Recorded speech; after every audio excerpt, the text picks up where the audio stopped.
అలా శివుని నమ్మిన, లేకపోతే మణికాట స్వామి నమ్మిన, విఘ్నేశ్వర స్వామి నమ్మిన. ఓకే, వాళ్ళకు కూడా మంచి జరుగుతుంది. మరి మంచి జరగవద్దు వాళ్ళకు, ఎందుకు జరుగుతుంది వాళ్ళకు? ఇప్పుడు నాకు నిజంగానే బాధ వేసింది. నేను తిరుపతి పోయినా, ఏడుకొండల స్వామిని వేడుకున్నా, అయ్యా జాన్పాల వల్ల నాకు ఇబ్బంది ఉంది, ఇది క్లియర్ కావాలని మొక్కిన. ఓకే, అది ఇమ్మీడియట్గా విత్ ఇన్ ద అవర్స్ అయిపోయింది నాకు. ఓకే, ఆ దేవుడు ఉన్నట్టే కదా. ఓకే, నేను దాన్ని అనట్లేదు, నేను దాన్ని ఉన్నట్టే కదా, నేను దాన్ని అనట్లేదు. ఒకవేళ ఆ దేవుడే లేకపోతే అది జరగదు కదా అని అంటాను. వినండి, బైబుల్లో చాలా స్పష్టంగా చెప్పబడిన మాట ఏంటంటే, నేను చదివి వినిపిస్తాను. చదవండి, బ్రహ్మాండంగా చదవండి. ద్వితీయోపదేశకాండం 13వ అధ్యాయంలో ఒక మాట రాయబడింది.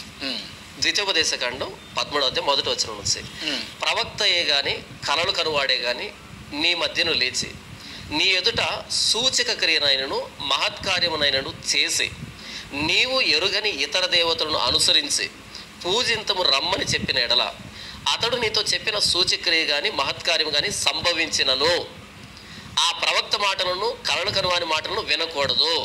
ఏలైనగా మీరు మీ దేవుడైన యెహోవాను మీ పూర్ణ హృదయంతోనూ మీ పూర్ణ ఆత్మతోనూ ప్రేమించుచున్నారో లేదో తెలుసుకున్నట్టుకు మీ దేవుడైన యెహోవా మిమ్మును పరీక్షించుచున్నాడు. మీరు మీ దేవుడైన యెహోవాకు లోబడి ఆయనకే భయపడి ఆయన ఆజ్ఞలను అనుసరించి ఆయన మాట విని ఆయనను సేవించి ఆయనను హత్తుకుని ఉండవలెను. ఇక్కడ ఏమని రాస్తున్నాడు అంటే, వాళ్ళు చెప్పిన మాట సంభవించినా సరే జరిగినా సరే వాటిని మీరు వినకూడదు అని చెప్తున్నాడు. ఎందుకు అనంటే, బైబుల్ దేవుణ్ణి మాత్రమే పరిచయం చేయలే, అపవాది సాతాను అనేటువంటి దయ్యపు శక్తిని కూడా పరిచయం చేశారు. బైబిల్ దేవుడు రాయించాడు, దేవుడు రాయించాడు. ఎట్లా అన్నా ఎంత అడ్వాన్స్డ్గా ఇట్లాంటివి కూడా, మరి ఇంత అడ్వాన్స్ గా రాశాడంటే ఆయన దేవుడే కదా. మరి ఇంత అడ్వాన్స్ గా కొన్ని వేల సంవత్సరాల క్రితం రాశాడంటే ఆయన దేవుడే కదా.